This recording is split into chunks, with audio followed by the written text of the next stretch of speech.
ভ্যাল Hernandez নামের একটি মেয়ে সারাদিনই গেম নিয়ে পড়ে থাকে। তার স্বপ্ন একদিন গেম খেলে সে অনেক ফেমাস হয়ে যাবে এবং টাকা পয়সা ইনকাম করবে।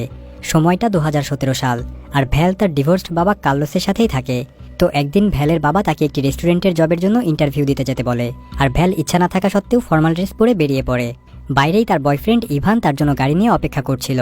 গাড়িতে ঢুকেই ভ্যাল ফর্মাল ড্রেস খুলে নর্মাল কাপড় পরে নেয়, আর ইন্টারভিউয়ের বদলে ফিল্ড অফ ফায়ার নামক একটি গেমিং টুর্নামেন্ট খেলতে চলে যায়। ফিল্ড অফ ফায়ার অন্য সব গেমের মতো একটি মাল্টিপ্লেয়ার ব্যাটল গেম, যেখানে অন্য সবাইকে মেরে শেষ পর্যন্ত বেঁচে থাকতে হয়। ভ্যাল ভাবে সে যদি এই টুর্নামেন্টে জিতে যায় তাহলে লাখ লাখ টাকা পাবে এবং তা দিয়ে একটি ভালো গেমিং কম্পিউটার কিনবে। কিন্তু তখন তার বয়ফ্রেন্ড বলে ওই টুর্নামেন্টে রয় নামের আরেকজন বিশ্বসেরা খেলোয়াড় সবাইকে সারপ্রাইজ দেওয়ার জন্য আসছে। এটা শুনে ভ্যাল কিছুটা ঘাবড়ে যায়, কিন্তু সে ওই টুর্নামেন্ট জেতার জন্য দৃঢ় সংকল্প ছিল। বিশেষ করে সে ওই তারকা খেলোয়াড় রয়কে হারাতে চাচ্ছিল। তারা সেখানে পৌঁছে দেখে রয় তার ফ্যানদের সঙ্গে ছবি তুলছে। গেম শুরু হতেই রয় পয়েন্ট টেবিলে সবার আগে থাকে, আর সে সেখানে থাকা সবার সাথে এটা নিয়ে মজা করতে থাকে। তবে এটা দেখে ভ্যাল ভেতরে ভেতরে জ্বলে পড়ে যাচ্ছিল। তো এভাবে একে অপরকে মারতে মারতে ভ্যাল কোনো মতে ফাইনাল রাউন্ডের জন্য কোয়ালিফাই করে ফেলে। তো যখন ইভান আর ভ্যাল সেখান থেকে বাইরে আসে তখন একজন অপরিচিত মানুষ ভ্যালের কাছে এসে বলে গেম জেতার জন্য সে এক ধরনের সিক্রেট জানে। আর এটা বলে ওই মানুষটি ভ্যালের হাতে তার বিজনেস কার্ড ধরিয়ে দিয়ে চলে যায়। এরপর ভ্যাল বাসায় চলে আসে, আর তার বাবা তাকে অনেক বকাঝকা করে, কারণ সে ইন্টারভিউ না দিয়ে গেম খেলতে চলে গিয়েছিল। ওই দিন রাতে ভ্যাল টুর্নামেন্টের টেলিকাস্ট করা ভিডিও দেখতে থাকে। ঠিক তখন তার সেই লোকটির কথা মনে পড়ে যায়। টুর্নামেন্টে ফার্স্ট হওয়ার প্রবল ইচ্ছায় সে তখন ওই কার্ডের লেখা অ্যাড্রেসে চলে যায়, আর কিছুক্ষণের মধ্যেই দ্য গোল্ডেন সসার নামের একটি গেমিং ক্যাফেতে সে চলে আসে। এরপর সেই লোকটি ভ্যালের কাছে আসে এবং তাকে গেম খেলতে বলে। তখন ভ্যাল গেম খেলা শুরু করে এবং সবচেয়ে হার্ড লেভেল সিলেক্ট করে, কিন্তু সে কোনো মতেই ওই লেভেল পার করতে পারছিল না। তখন ওই লোকটি তাকে ইম্পালস 9 নামের একটি এনার্জি ড্রিঙ্ক দিয়ে বলে এটা কোনো সাধারণ এনার্জি ড্রিঙ্ক নয়। এটা শুনে ভ্যাল ওই এনার্জি ড্রিঙ্কের এক ছিপি খেয়ে নেয়, আর হঠাৎ করে তার আশেপাশের সবকিছুই সে স্লো মোশনে দেখতে শুরু করে, যার ফলে সে ওই হার্ড লেভেল খুব সহজেই পার করে যায়। এরপর চোখের পলকেই সে নিজেকে সেই ব্যক্তির সামনে একটি চেয়ারে বসা অবস্থায় আবিষ্কার করে। তখন ওই ব্যক্তি তাকে বলে যে এই এনার্জি ড্রিঙ্কস খায় সময় তার জন্য অনেক স্লো হয়ে যায়, আর ভ্যাল অলরেডি 1 ঘন্টা পার করে ফেলেছে। সেই সাথে লোকটি আরও বলে ভ্যাল যত বেশি ড্রিঙ্কস খাবে টাইম তত বেশি স্লো হবে। এরপর ওই লোকটি ভ্যালের কাছে 1 বোতল এনার্জি ড্রিঙ্কসের বদলে $500 দাবি করে। ভ্যাল বলে এই এনার্জি ড্রিঙ্কস খেয়ে গেম খেলে চিটিং করা হবে, তাই সেটা কিনতে চায় না। ঠিক তখন ওই ব্যক্তির ফোনে সেই ফেমাস প্লেয়ার রয়ের ফোন আসে, আর ওই ব্যক্তি বলে রয় এই এনার্জি ড্রিঙ্কস খেয়েই প্রতিটি টুর্নামেন্টে চ্যাম্পিয়ন হয়। এটা দেখে ভ্যাল 1 বোতল এনার্জি ড্রিঙ্কস কিনে সেখান থেকে বাসায় চলে আসে। পরদিন ফাইনাল রাউন্ড শুরুর প্রথমেই সে ওই এনার্জি ড্রিঙ্কস অল্প একটু খেয়ে নেয়। এতে সে সবকিছু অল্প অল্প স্লো মোশনে দেখতে থাকে এবং গেমে লিড নিতে থাকে। এটা দেখে রয় তখন ওই ইম্পালস 9-এর ডোজ বাড়িয়ে দেয় এবং ভ্যালের আগে চলে যায়। এটা দেখে ভ্যাল রেগে যায় এবং রাগের মাথায় ওই এনার্জি ড্রিঙ্কসের পুরো বোতল এক চুমুকেই শেষ করে দেয়। আর তখন তার সামনে সবকিছু সুপার স্লো হয়ে যায়, আর সে অনায়াসেই রয়কে হারিয়ে দিয়ে পুরো টুর্নামেন্টে চ্যাম্পিয়ন হয়ে যায়। সবাই যখন তাকে নিয়ে মজা করছিল ঠিক তখনই ওই এনার্জি ড্রিঙ্কসের বোতলটি নিচে পড়ে ভেঙে যায়। এরপরেই সে নিজেকে সেই আগের অবস্থায় অর্থাৎ বাচ্চা সহ ভিন্ন এক জায়গায় নিজেকে আবিষ্কার করে। এসব কিছু দেখে সে ভীষণ ঘাবড়ে যায়। কিছুই বুঝে উঠতে না পেরে সে বাইরে গেলে দেখে মানুষ রাস্তায় তাঁবু গেড়ে বাস করছে, সেই সাথে মাঝে রাস্তায় পাবলিক টয়লেট বানিয়ে তা ব্যবহার করছে। এরপর সে বুঝতে পারে ওই এনার্জি ড্রিঙ্কস খাওয়ার ফলে সে চোখের পলকের মধ্যেই 12 বছর পার করে ফেলেছে, অর্থাৎ সে এখন 2029 সালে চলে এসেছে। আর তারা যে জায়গায় থাকতো তার চারপাশে অনেক উঁচু দেয়াল দিয়ে ঘেরা ছিল, কারণ বাইরে তখন অনেক হিংস্র জন্তু ছিল যা মানুষকে যখন তখন আক্রমণ করত। তাই তারা আলাদা আলাদা শিফটে ওই দেয়াল পাহারা দিত। সেই সাথে ভ্যাল আরও জানতে পারে যারা অতীতে তার মতো অনেক বেশি ইম্পালস 9 এনার্জি ড্রিঙ্কস খেয়েছিল তারা সবাই এখন তার মতো জেগে উঠেছে। ওই এনার্জি ড্রিঙ্কের প্রভাবে মানুষ কোনো ধরনের মেমোরি ছাড়াই অতীত থেকে ভবিষ্যতে চলে আসছিল, আর এর ফলে চারিদিকে একটা বেশ বড়সড় ধরনের গন্ডগোল তৈরি হয়েছে। যাদের সাথে এমনটি হচ্ছিল তাদেরকে সবাই পালসার বলে সম্বোধন করত, আর তখন সবাই এই পালসারদেরকে দোষ দিতে শুরু করে, কারণ তাদের জন্যই পৃথিবীর আজ এমন দশা। এসব দেখে ভ্যাল তার ইম্পালস 9 খাওয়ার বিষয়টি সবার থেকে গোপন করে, আর বাসায় ফিরে তার বাবার কথা মনে করে কাঁদতে থাকে।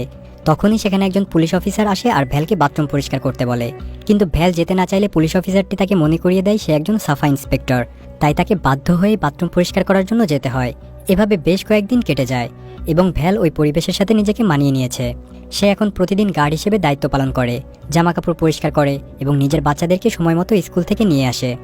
ভ্যাল বাসায় গিয়ে দেখে ইভান কম্পিউটার চালানোর ব্যবস্থা করছে, আর কম্পিউটার স্ক্রিনে তার সেই প্রিয় গেমটি ভেসে উঠেছে। এটা দেখে ভ্যাল ভীষণ খুশি হয়ে যায়, কারণ সেখানে তখন কোনো ইলেকট্রিসিটি ছিল না।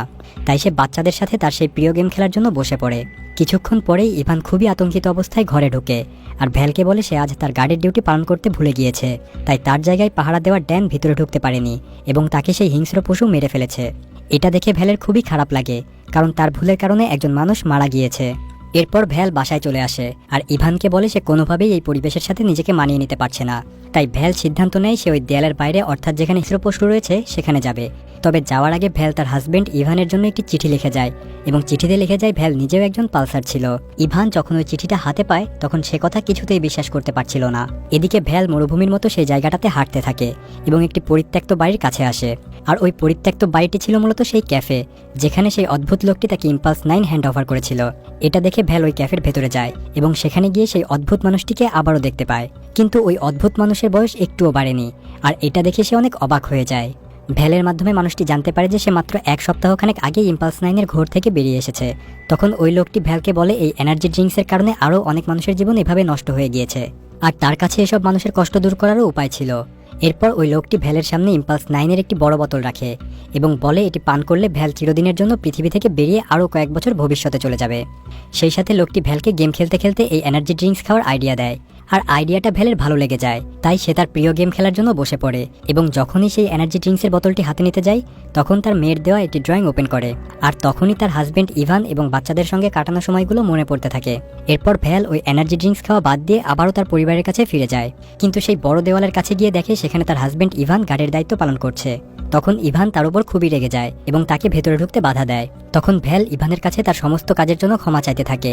ঠিক তখনই পেছন থেকে গুলির শব্দ আসে আর তারা বুঝে যায় সেই হিংস্র জানোয়ার তাদের দিকে ধেয়ে আসছে। তবে তা একটু কাছে আসতেই দেখা যায় ওই হিংস্র জানোয়াররা আসলে সাধারণ মানুষের একটি গ্রুপ ছিল যারা সবসময় এক বিশেষ ধরনের মাস্ক পরিধান করত আর তারাই প্রতিদিন ইভানদের দলের কাউকে না কাউকে মেরে ফেলত। তারা এটা দেখে দরজা বন্ধ করে দেয় এবং সাথে সাথে অ্যালার্ম বাজিয়ে দেয়। তখন একটি মহিলা ভ্যালকে বলে তারা সবাই একটি নির্দিষ্ট স্থানে লুকানোর জন্য যাচ্ছে কারণ তাদের মোকাবেলা করার মতো কোনো অস্ত্র কিংবা মানুষ নেই। তখন ভ্যালের মাথায় একটি আইডিয়া আসে। সে ইভান আর তার বাচ্চাদেরকে ওই সুরক্ষিত জায়গায় পাঠিয়ে দেয় এবং সেই বড় ইম্পালস 9 এর বোতলটি নিয়ে দাঁড়িয়ে পড়ে যেটা সে ওই অদ্ভুত লোকটির কাছ থেকে নিয়ে এসেছিল। তখনই সেই শত্রুরা সেখানে ঢুকে পড়ে আর ভ্যাল দেখে ওই গ্রুপের লিডার আর কেউ নয় বরং তার সেই টুর্নামেন্টের প্রতিদ্বন্দ্বী রয়। আর রয় বলে সে ভ্যালের কয়েক বছর আগেই এখানে চলে এসেছে আর ভ্যাল ততক্ষণে সেই ড্রিঙ্কস খেয়ে নিয়েছে আর সে সবকিছুই স্লো মোশনে দেখতে শুরু করে আর ভ্যাল তার সামনে থাকা সবাইকে মারতে শুরু করে। তবে একটা পর্যায়ে ভ্যালের গায়ে গুলি লেগে যায় আর সে মাটিতে লুটিয়ে পড়ে, কিন্তু তবুও সে ওই অবস্থায় রয়কে মেরে দেয়। এরপরেই সে তার হাতে থাকা একটি ফ্লায়ার গান চালিয়ে দেয়। এতে ইভান বুঝতে পারে তাদের কমিউনিটি এখন শত্রুমুক্ত আর ফ্লায়ার গান চালিয়েই ভ্যাল মৃত্যুর কোলে ঢলে পড়ে। অতীত কিংবা ভবিষ্যতে নয় বরং তার স্থান এখন পরপারে।